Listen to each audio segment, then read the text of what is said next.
Mga idol, mga lodi, good morning po. Gagawa si Mrs. ng sarili niyang version ng avocado smoothie. Ayan na ho yung gawaan natin, yung sa smoothie. At ito na may avocado. Meron na rin siyang gatas na malabnaw, tsaka gatas na malapot. At meron na rin ho siyang yellow rito. At ayan po. Natin, umpisa na ni Mrs. yung pag-ano na ng niya. Okay. Ayan.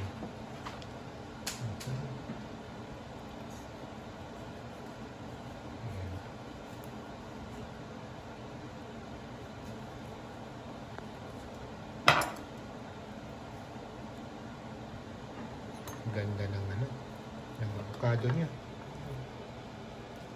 Ng avocado niya.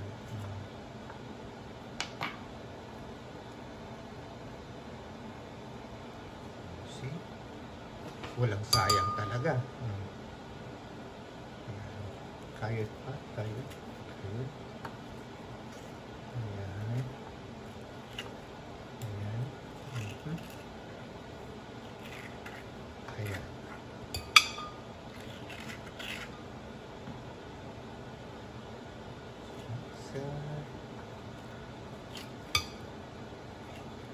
Avocado lang ho yan, mga idol.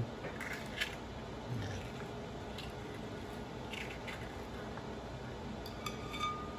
Ayun. At ilalagay na niya yung yelo. Lubos na niya. At ilalagay niya na ng gatas. Gatas po yan na malapot. Yung condense, Condense ba yan? Condense, Condense. Yeah. Condense. At lagyan niya ng yung malawlaw na At gusto niya raw ng para hindi siya malapot. Lalagyan niya ng konting tubig yata. Lalagyan mo pa ng konting tubig? Wala ka na ilalagay? Wala na. Yun na lang daw. Okay. Ayan na. At ginigrind na po niya yung ating avocado smoothie shake. Ayan mga idol, mga lodi, easy lang po yung paggawa. Okay po. Maingay po talaga yan. Siyempre mag-grind niya po yung yelo.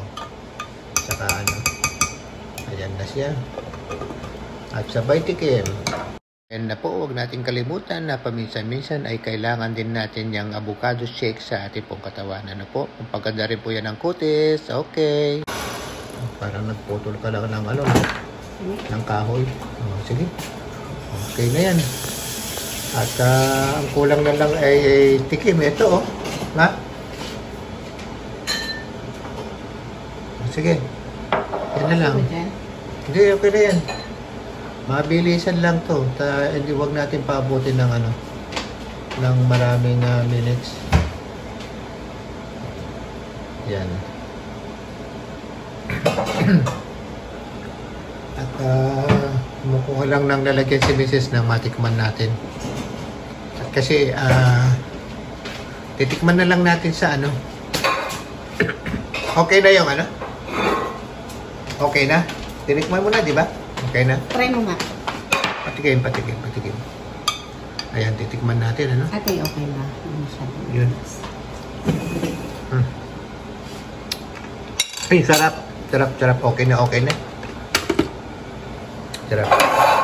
Ayan. Ito na bibigyan ako ni Mrs. Ayan. Tapos yung iba, babaunin niya. Ayan. Babaunin niya yung Yan ang smoothie. Ayan, smoothie talaga. Ayan.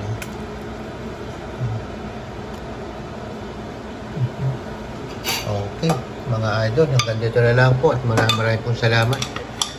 Sana po ay makapag-subscribe po kayo dito sa aking channel, Josmar Mix Vlog po. Okay po at maraming pong salamat.